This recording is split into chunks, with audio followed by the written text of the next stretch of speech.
And here's where the problems were mounting for Hikaru, and it wasn't easy to find a way out. And without further ado, Anna, we're going to bring everybody the Coinbase Rapid Recap. And we couldn't choose any game, but the rapid game in the final between Hikaru and Fabiano Caruana. Of course, this is a very important game to study, so we're going to go and dig deep into the Berlin theory. Yes, because in this Berlin line, the knight comes to f6, attacking the e4 pawn. And after castles, knight takes e4, d4, knight d6. The bishop is under attack. It doesn't have to move, right, Anna? Because d takes, knight takes an a4, traps the knight. Yeah, it looks like it traps the knight, so you need to give back the material. And after the material will be balanced, what we see a trade on d4 and queen takes d4. It feels like once the queen is on d4, white will be happy with the space advantage, but here comes the black queen too to counter the queen on d4. So you slide away, giving a check, thinking I'm happy on e4, but the black queen copies you, queen e6. You go back to d4, trying to maintain the pressure, but the queen is following you and doesn't want to stop copycatting the whole thing. And so we have a draw. And that is your Coinbase Rapid Recap.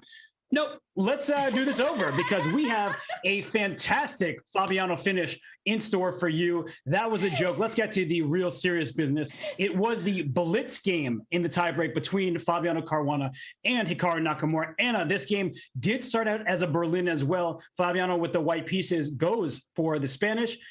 Hikaru plays knight f6. And in this position, after bishop c6 takes bishop g5, Fabiano said, people don't know how to play this against me.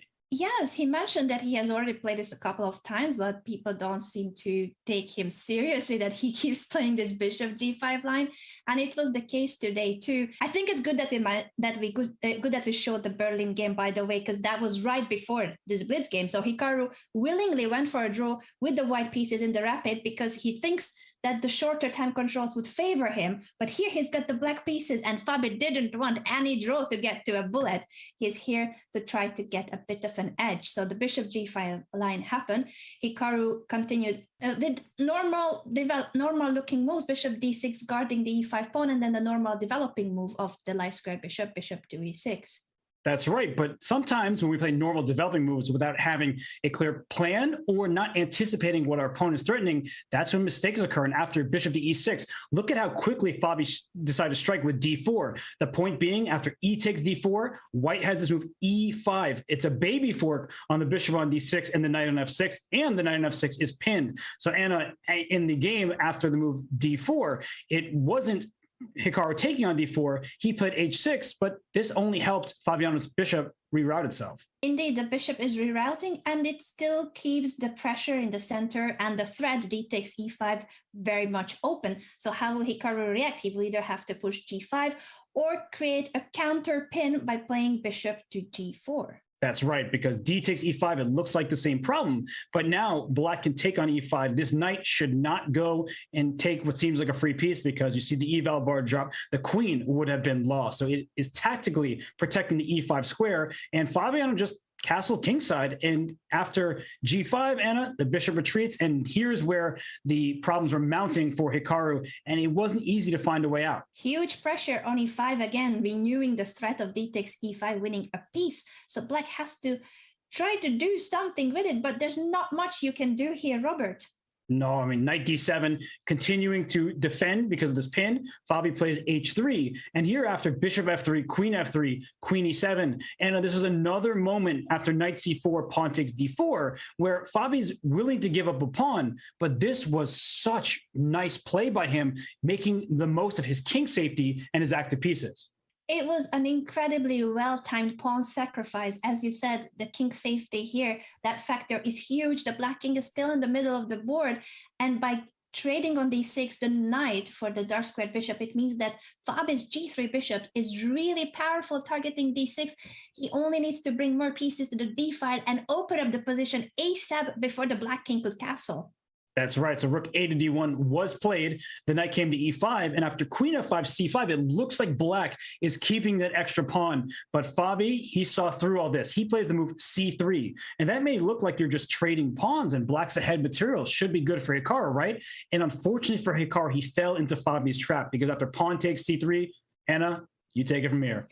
Here comes the move of the game. Rook takes d6 double exclamation mark. Rook sacrifice. Easy peasy.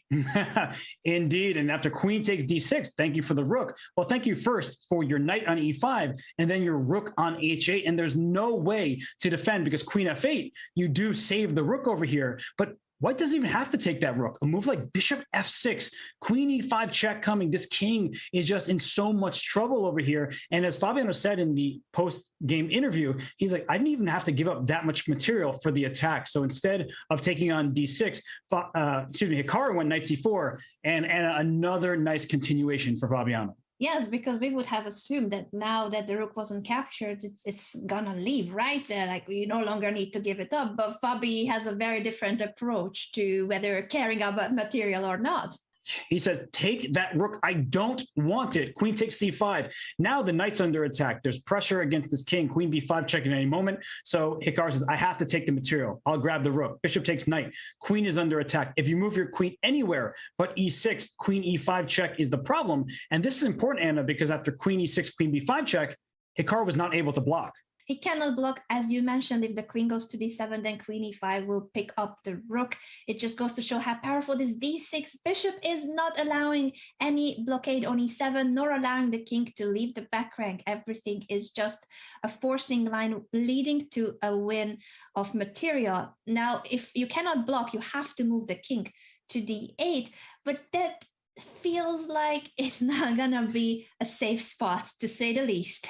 No, it certainly isn't. And I love the precision from Fabiano here because rook d1, bring your rook to an open file where the king is. That looks great, but look at that eval bar. It goes down into the ground because c2, that pawn on c3 is still alive and it goes to c2. There are no discoveries with the bishop because if you move your bishop that's not double check, then pawn takes the rook on d1 and gets a new queen and wins the game. And if your rook has to move away, well, this bishop is hanging. You don't have enough firepower to go after the black king. So instead of rook d1, and the move bishop e5, such a nice move, hitting the rook in the corner and opening up the d file for the attack.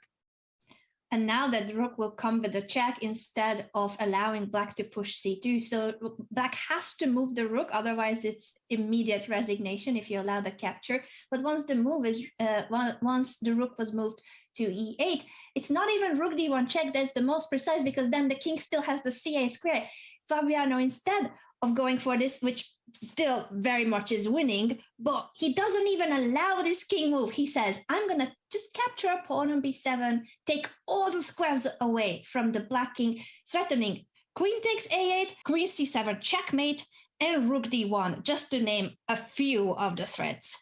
And queen c7 checkmate is how the game ended after the pawn pushed to c2. Just a desperation move. Queen c7 was check and mate. And just to show your point that queen takes e5, why can't I take your bishop? If you take my rook in the corner, my king's going to try to escape. And all right, black has some chances. It's because you don't need to take material just because it's free. After queen takes e5, rook d1, as Anna was pointing out, the king has no escape squares. No matter if you go to d4, d5, or d6, my rook is taking wherever the queen goes, and that is check and mate. And so that is your Coinbase rapid recap, a fantastic win from Fabiano Caruana. So Anna, I mean, really just what a marvelous game that was for Caruana. He ends with the checkmate on the board, queen to c7, and he is the winner of the second week of action here at the Rapid Chess Championship presented by Coinbase. He takes home the maximum number of points for this weekend, the second weekend of the Grand Prix, and the first prize of $7,500. And this is just the beginning. The Rapid Chess Championship will be back every single weekend, except for if there's like a major tournament such as the Candidates, which we might care about to cover. But other than that, every weekend, you're going to have the top chess grandmasters in the world fighting in the Swiss and the knockout format. This is such a feat of event, thanks to Coinbase sponsorship, thanks to Chess.com for bringing it together, and thanks to the players for bringing on their A game, because I'm loving this. I'm going to be watching if I'm not commentating, just so that you know, Robert, no pressure.